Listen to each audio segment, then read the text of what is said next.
दोस्तों, the Kashi traveller family में आपका स्वागत है। मैं हूं आपका होस्ट काशी। आज हम चलेंगे प्रयागराज, जहां गंगा, यमुना और अदृश्य सरस्वती मिलती हैं। ये शहर सिर्फ नदियों का संगम नहीं, बल्कि भारत की आत्मा, इतिहास और आध्यात्म का केंद्र है।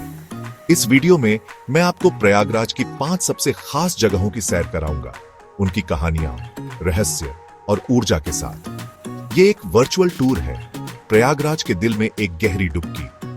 हर जगह की अपनी कहानी है, अपनी वाइब है। शायद कोई जगह आपके दिल को छू जाए। तो चलिए, संगम के घाटों से लेकर आनंद भवन, खुसरो बाग और अल्फ्रेड पार्क तक प्रयागराज की कहानी शुरू करते हैं।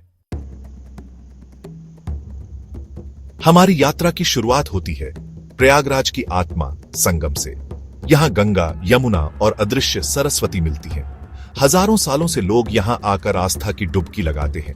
यहां सिर्फ नदियां नहीं, भारत की संस्कृति और आध्यात्म भी मिलते हैं। नाव में बैठकर जब आप गंगा और यमुना के पानी को मिलते देखते हैं, तो वो दृश्य अविस्मरणीय होता है।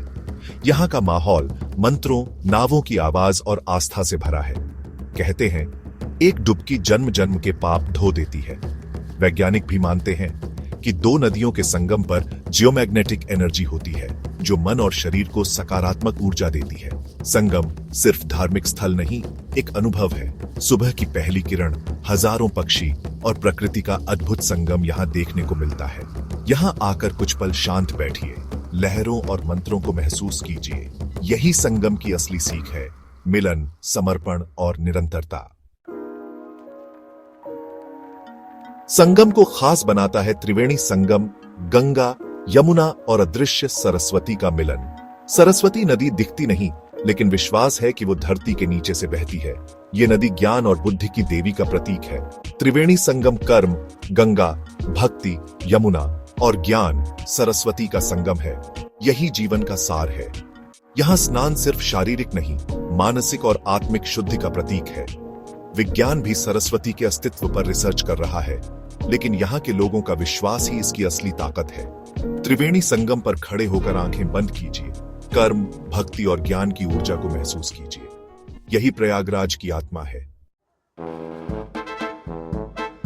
अब चलते हैं प्रयागराज के ऐतिहासिक गलियारों में आनंद भवन। यह सिर्फ एक इमारत नहीं, बल्कि स्वतंत्रता संग्राम का मुख्यालय था। यही नेहरू परिवार ने आजादी की योजनाएं बनाई। आनंद भवन में हर चीज वैसे ही सहेज कर रखी गई है। नेहरू जी का स्टडी रूम, उनकी किताबें और वो कमरा जहां इंदिरा गांधी का जन्म हुआ। यहाँ की दीवारें बहसों, सपनों और कुर्बानियों की गवाह हैं।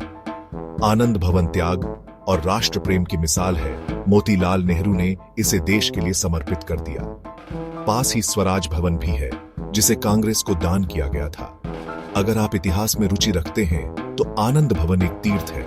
यहां आकर गर्व और प्रेरणा मिलती है। अब चलते हैं मुगल काल की ओर, खुसरो बाग। विशाल दरवाजे से अंदर जाते ही आप एक शांत, हरे भरे बाग में पहुंचते हैं, जहां मुगल वास्तुकला की शानदार इमारतें हैं।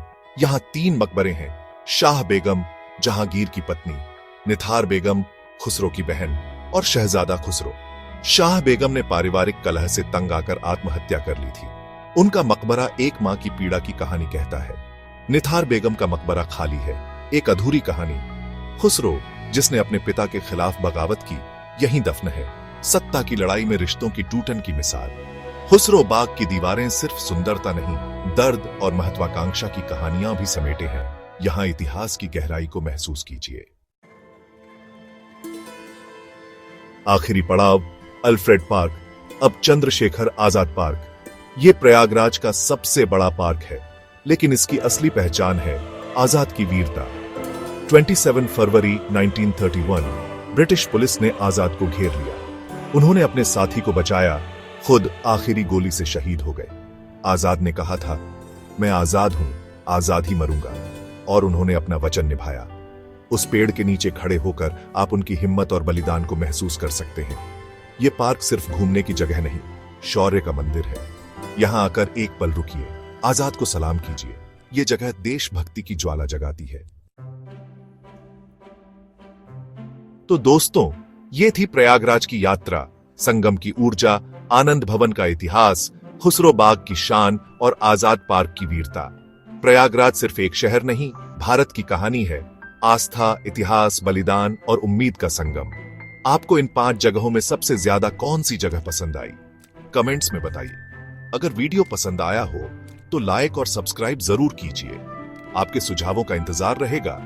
अगले वीडियो में किस शहर की कहानी सुनना चाहेंगे? तब तक घूमते रहिए, सीखते रहिए और अपनी जड़ों से जुड़े रहिए। मैं काशी, मिलता हूं अगले सफर में। धन्यवाद।